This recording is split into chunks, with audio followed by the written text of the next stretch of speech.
Imaginez un simple parfum de café capable de changer le monde entier. Tout commence à Seattle, en 1971, dans une petite boutique nichée près du marché de Pike Place.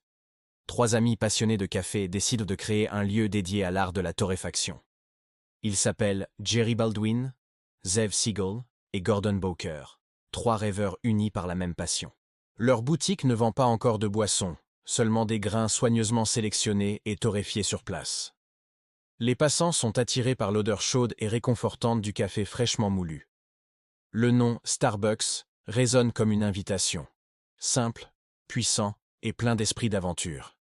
Il évoque la mer, le voyage et la liberté de ceux qui osent rêver. Peu à peu, cette petite boutique devient un repère familier pour les habitants de Seattle.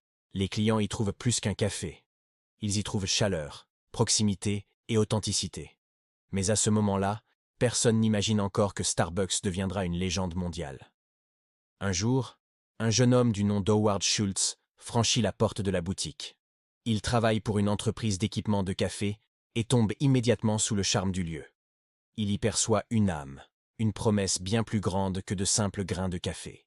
Howard décide de rejoindre l'aventure, convaincu que Starbucks peut offrir au monde une expérience unique. Lors d'un voyage en Italie, il découvre la magie des bars à espresso de Milan. Ces cafés italiens sont vivants, animés, emplis de rires et de conversations sincères. Howard comprend alors que le café n'est pas qu'une boisson. C'est un moment à partager. De retour à Seattle, il propose d'ajouter des boissons espresso au concept Starbucks. Les fondateurs refusent, craignant de trahir la philosophie artisanale d'origine. Mais Howard ne renonce pas. Il croit que le café peut rapprocher les gens du monde entier. En 1985, il fonde sa propre marque, Il Giornale, inspiré des cafés italiens. Le succès est immédiat. Les clients adorent cette atmosphère vivante et humaine. 2 ans plus tard, les fondateurs de Starbucks décident de vendre l'entreprise. Howard saisit sa chance, rachète Starbucks et fusionne les deux visions en une seule. C'est le début d'une révolution culturelle dans la manière de vivre le café. Starbucks devient un lieu de rencontre, une troisième maison entre travail et foyer. Howard veut que chaque client se sente accueilli, respecté, presque comme un ami. L'entreprise se développe rapidement à travers les États-Unis, puis au-delà des frontières. Les cafés Starbucks deviennent un symbole de modernité, de chaleur et de convivialité. Dans les années 90, la sirène verte du logo devient une icône universelle. Chaque boutique devient un refuge, un coin paisible au cœur des villes agitées. Des étudiants y révisent, des artistes y rêvent, des couples y partagent leurs premiers instants. Mais avec le succès viennent aussi les doutes et les critiques. Certains reprochent à la marque d'avoir perdu son authenticité d'origine. Howard, lui, reste persuadé que la réussite doit toujours servir les valeurs humaines. Il met l'accent sur la qualité du café, mais aussi sur le bien-être des employés. Les baristas deviennent le cœur battant de Starbucks, formés à l'écoute et à la bienveillance. L'entreprise offre des avantages rares. Assurance santé, soutien aux études, reconnaissance. Starbucks s'impose peu à peu comme une entreprise où l'humain passe avant tout. Au début des années 2000, Starbucks est devenu un phénomène mondial. Les gobelets blancs et verts apparaissent dans les films, les rues et les mains du quotidien. Mais la croissance trop rapide finit par brouiller la vision et affaiblir la magie. Howard quitte la direction, avant de revenir en 2008 pour tout reconstruire. Il ferme des centaines de boutiques et recentre la mission sur la qualité et le sens. Il rappelle à tous que Starbucks n'a jamais été une entreprise de café, mais une entreprise d'expérience. Sous sa direction, la marque retrouve son authenticité et son âme. Starbucks s'engage alors dans le développement durable et le commerce équitable. Les cultivateurs sont mieux rémunérés, les chaînes d'approvisionnement deviennent plus justes et transparentes. Chaque tasse de café porte désormais une responsabilité et une histoire humaine. L'entreprise investit aussi dans les communautés locales, soutenant l'éducation et l'inclusion sociale.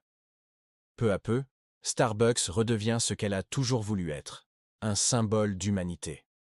La marque adopte les nouvelles technologies, commandes mobiles, carte fidélité, personnalisation. Mais derrière les écrans, le cœur du concept reste inchangé. La connexion humaine. Dans chaque boutique, le doux bruit du moulin à café accompagne les voix feutrées. L'odeur du café chaud réveille les matins et adoucit les journées pressées. Les prénoms écrits sur les gobelets deviennent un geste simple, presque affectueux. Ce petit rituel crée un lien invisible entre le barista et le client. Aujourd'hui, Starbucks compte des dizaines de milliers de cafés à travers le monde. Mais la marque cherche toujours à préserver son âme artisanale et sincère.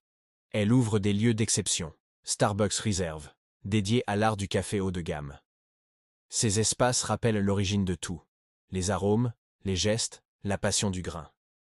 Chaque tasse raconte une histoire, celle d'un fermier, d'un torréfacteur, d'un rêveur.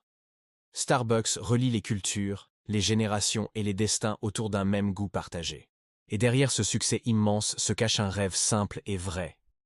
Celui de trois amis amoureux du café, et d'un homme qui croyait en l'humain. Howard Schultz dira « Nous ne vendons pas du café, nous créons des moments de connexion ». Cette phrase résume l'âme de Starbucks. Un lieu où le temps s'arrête, où l'on se retrouve. Un endroit où chacun peut être soi-même, ne serait-ce qu'un instant. Peut-être que le secret de Starbucks, c'est simplement la chaleur d'un sourire partagé. Pas la technologie, ni la publicité, mais la sincérité d'un geste humain. Une main qui tend une tasse, un regard, un prénom murmuré avec douceur. Depuis le début, Starbucks raconte la même histoire, simple et universelle. Une histoire née dans une ruelle de Seattle, au parfum de café torréfié et d'espoir. Et aujourd'hui encore, cette histoire s'écrit chaque jour dans le monde entier.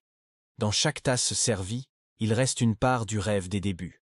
Et dans chaque sourire échangé, la preuve que la passion relie tout. Car les grandes marques ne naissent pas d'un plan parfait, mais d'une idée sincère. Une idée portée par le courage, la persévérance et la foi en quelque chose de beau. Et Starbucks, avec sa sirène verte et son cœur ouvert, en est la plus belle incarnation. Cette histoire nous rappelle qu'un rêve, aussi petit soit-il, peut devenir immense. Qu'avec la foi, le travail et la sincérité, même une simple tasse de café peut unir le monde.